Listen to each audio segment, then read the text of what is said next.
It's Friday, and that means it's another edition of the Zogby Report, real and unscripted. I'm here with my son and business partner, Jeremy, and we're going to talk about some issues and some numbers. How you doing this week? I'm good. How about you? I'm doing well. There are a lot of numbers. I'm going to not use all of them, but they're conflicting and they're intriguing, and I think we need to parse them out to see what the broader meaning is. So let's start first of all with the Labor Department, Justice and employment numbers for June.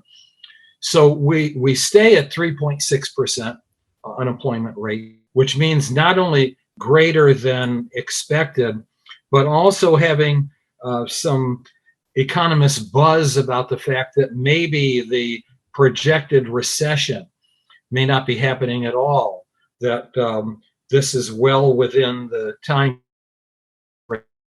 increased and not a slowdown in the economy. And so that's one piece of it. The other piece of it is that the president is not only locked in at about 39% job approval rating, but most of the polls, 37, 38, there was one out today, 35%, 36%, and others, he seems to be not in a tailspin, but kind of locked even lower than he was before. So the first question then becomes, what gives? Presidents used to thrive or fall apart on the basis of the unemployment rate, and that doesn't appear to be the case. Inflation really appears to be trumping economic growth, job growth. The other issue and the other set of numbers have to do with confidence. So it's not only the president's approval rating, it's over 80% in some polls, over 80%, highest I've ever seen, that say the country is headed in the wrong direction. That's horrific. But 49% of Americans tell us that they feel like they're strangers in their own country. 25% have confidence in the presidency. 23%, now that's got to include, 23% say they have confidence in the Supreme Court of the United States, which was always the most popular of the federal institutions. So what gives here? On one hand, you have economic growth, maybe at least postponing fears of a recession. But on the other hand, not only does the president not get a break and pick up a few points in his approval rating, but as Jimmy Carter might have said, though he never really did say, there appears to be a malaise in the nation. I'm going to have some political races that I'm following very closely coming up after your comment. But let's get started with that. Why have we lost confidence, and can it be turned around? Well, of course, I do believe it could be turned around. It would probably have to require massive shifts in our ideas of solutions. I mean, I feel as though, kind of like in the analogy of the frog and the boiling pot, that it's just been a slow boil. But I'm going to take that analogy and connect it to something a little different. That in a similar fashion, I feel that the American ethos has slowly but surely, over decade, president after president, decade after decade, generation after generation, has depended more and more on the strong man. I mean, I almost think that the trend is toward the president almost being like an Il Duce, not in the sense of a Mussolini fascistic dictator, not that, but that we need a strong man. We need somebody to rise up our confidence and show us the way. And I don't think that was ever the intention of this country. In fact, I know it wasn't. And so I think that that's why I think that's why we're in the mess that we're in, is that more and more people are starting to realize that bureaucracy and the so-called experts and the class in Washington, D.C. they're not only living the high life, you know, they're not really so much impacted by inflation. In fact, if anything, they benefit from inflation. Remember, those who work closely with the Federal Reserve, that is Wall Street, and of course, all of the counties around Washington, D.C., their standard of living goes up. Main Street goes down. And so when you look at these numbers about jobs and job increases, it's almost like a desperate act by the federal government to get out of public relations to say things are going to be okay. But I think that the more we rely on them, and not so much what I think, but I think you're starting to see maybe a turning point where people think they don't have the solution. They're the problem. And so you go to the data that you looked at. And so if you look at likely voters, Harvard-Harris says that the right direction, wrong track, 70% of likely voters say we're off on the wrong track. If you look at general population, which is just American adults, Americans that are older than 18, a poll by Monmouth has 88% of American adults saying the country is off in the wrong direction. It's so bad that somebody like Donald Trump, who lost the election, because, you know, look, he no question about it, a major part of his base were charged, but he lost key segments of the Republican Party.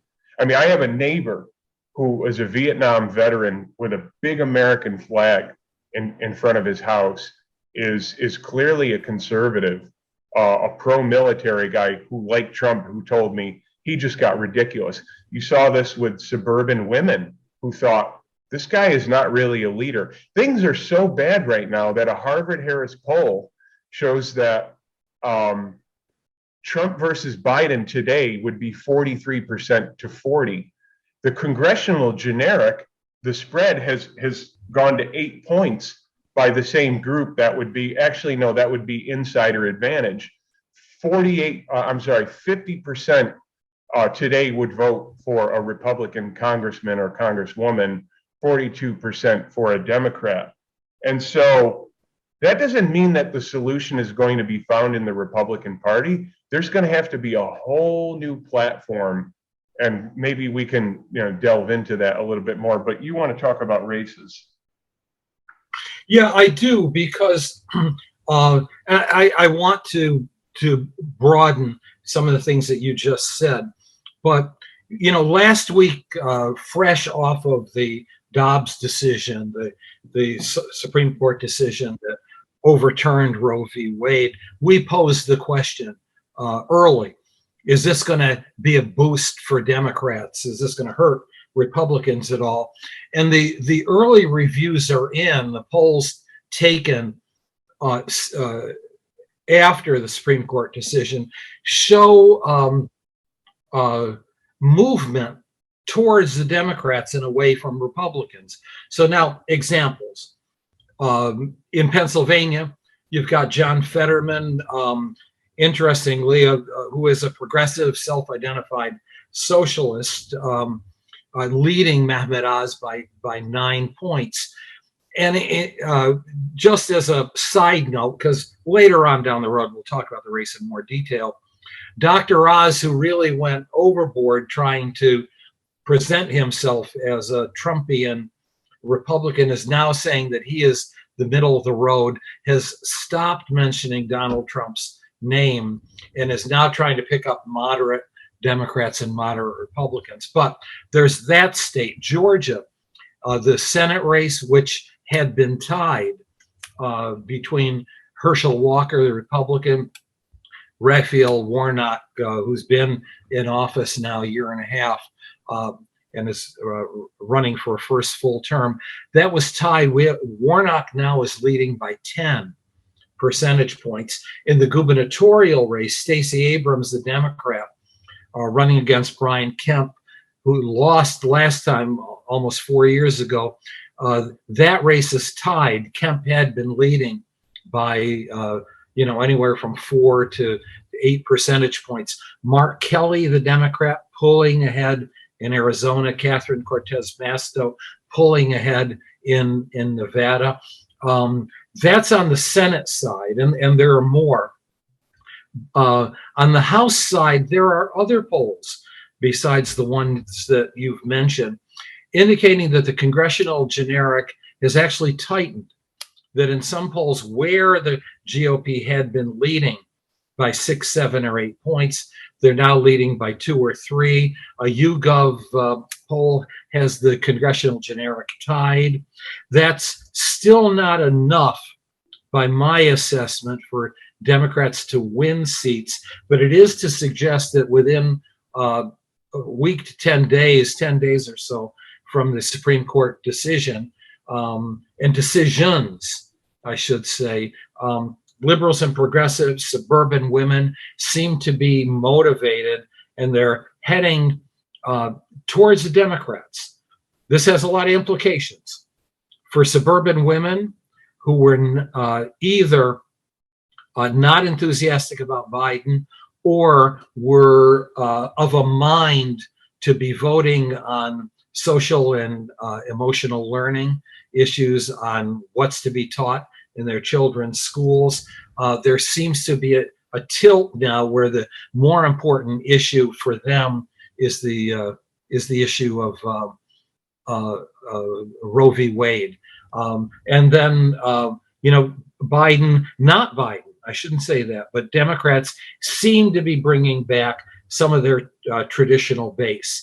Whether that continues or not remains to be seen, but we do have the beginnings of a different picture here going into November. Yeah, well, I mean, I would believe that I can buy this. This I can buy, that the overturning of Roe v. Wade has consolidated Democrats as far as motivating and moving independents and suburban women and groups like that. I'm not so sure. I'm not so sure. And if it is, it would be an issue that I just don't see having strong enough legs to go all the way to November, because we're going to see, I can guarantee, between now and November, we are going to see a lot. We're going to see a lot of things. We live in a very intense time. We live in a time where issues, candidates, the political landscape, the cultural landscape is very intense. And a single issue I just don't see. You can look at the state level and talk about Pennsylvania and Georgia and some of the other ones, and see that things are looking a little bit better for the Democrats. But 2 polls, I mean, I know Rasmussen, like anytime I look at a Rasmussen survey, I just always think it's 4 to 5 points more in favor of Republican. Just like anytime I look at a YouGov survey, I think it's 4 to 5 more points in favor of anything Democrat or liberal. And so if you factor that in, you still have basically a lead in the congressional generic among Republicans. About a month or 2 ago, it was maybe more than a month or 2, 3 to 4 months ago, it was more like 6 or 7 points. It's holding on steady. But to put all of their eggs in the basket and have that hope, and I'm sorry to say this, but it's a little bit like hopium. It's an addiction to have that much hope in one issue. I think, given this contentious nature, the dwindling standard of living, the United States role in the world, and also becoming less and less significant, the image of us as a stable, strong nation, according to the world's eyes, that's going down every day. Partisanship, hyper-partisanship, and this just out yesterday from Reuters, we're amidst potentially an energy crisis. And what does President Biden do? He sends 1 million barrels overseas from the strategic reserve. How is he going to explain his way out of that one? So, I mean, blunders like that don't really look favorable for the Democrats. Most importantly, what do you imagine when you see a John Zogby Strategies poll? Well, I mean, we're going to have a national survey coming out, and I want to look into abortion. I want to see if we can get good enough numbers to look at independent women, suburban women, because I think then we'll know. But to answer your question, I would believe that poll above everything else. Of course. Me too. We're in total agreement there. Here's the question for you. Let's have a little fun and speculate. On a scale of 1 to 10, 1 being not likely at all, and 10 being a certainty, what's the likelihood of a Trump versus Biden race in the general election 2024? Well, I'm sorry, I have to cite data. And a Harvard-Harris poll that came out maybe within 3 to 5 days ago is showing among Republicans that it's Trump like in the high 40s, low 50s, DeSantis at 16. I'm a little bit surprised about that. I thought DeSantis would be making more headway. But with numbers like that, it looks to be right now that it's Trump versus Biden. Although, you know, there's always that speculation among certain people, especially Republicans, that if things get really bad for Biden, like, you know, if we go into November of 2022 and Biden's approval rating even slips lower to the low 30s, what do they do? What do they do with him? I'm going to say it's highly unlikely that happens. A long way to go, and both men are old. I think you're going to see growing disenchantment. You're beginning to see growing disenchantment among Republicans for Trump, just as you're seeing growing disenchantment among Democrats for Biden. But with that said, if not Trump, Biden, let's just throw out some names. And we can't really use data now. It's based on name recognition. But who looks intriguing to you? This is no show of support at all, but who do you think could rise to the fore? And we are speculating. In the Republican Party? Yeah. If it's not Trump? Well, I think older people are going to like somebody like Mike Pence. I think people older than 70 are going to like Mike Pence because he's got that, you know, like Mitt Romney, who I always felt like could channel a little bit the Ronald Reagan. I think like he borrowed a little bit of his delivery from Reagan.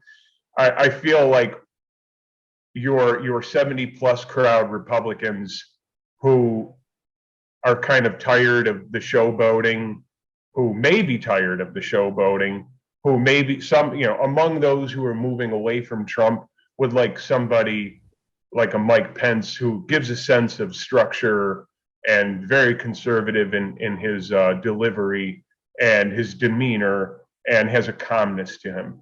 That's one name off the top. Of course, DeSantis, I think, is going to continue to be very popular, especially those who say, okay, I still want Trump, but he didn't drain the swamp.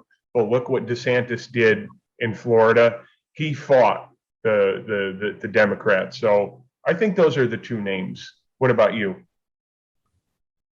Okay, on the Republican side, I agree. I would probably add in Nikki Haley, not only because she's out there, but also because demographically she's correct, and you are seeing some shifts. You know, some women, some people of color shifting over to the Republican Party. Not many, but she's also experienced and a good campaigner. On the Democratic side, I think you have to pay attention to Gavin Newsom. He's the governor of California, and he's out there. and he's decided to get out there by going after Ron DeSantis of Florida. That makes for something very, very interesting. Two of the three largest states in the country. I think we also watched Cory Booker. Cory Booker did not do particularly well, when he tried to run in 2020, but there's more maturity there, more leadership there. He's an exciting speaker, and I think he really can actually, with his story, bring back some African Americans, younger ones that are being lost. And then I do not rule out Amy Klobuchar. If Democrats are looking for kind of a steady hand, some experience, a moderate, a non-compromising woman on women's issues, then she certainly has to be taken seriously. She, of course, did fairly well, as you recall, in New Hampshire. And she's been out there and comported herself very well in the debates. But folks, we're just speculating. We're just having some fun. I would just react to Governor Newsom. And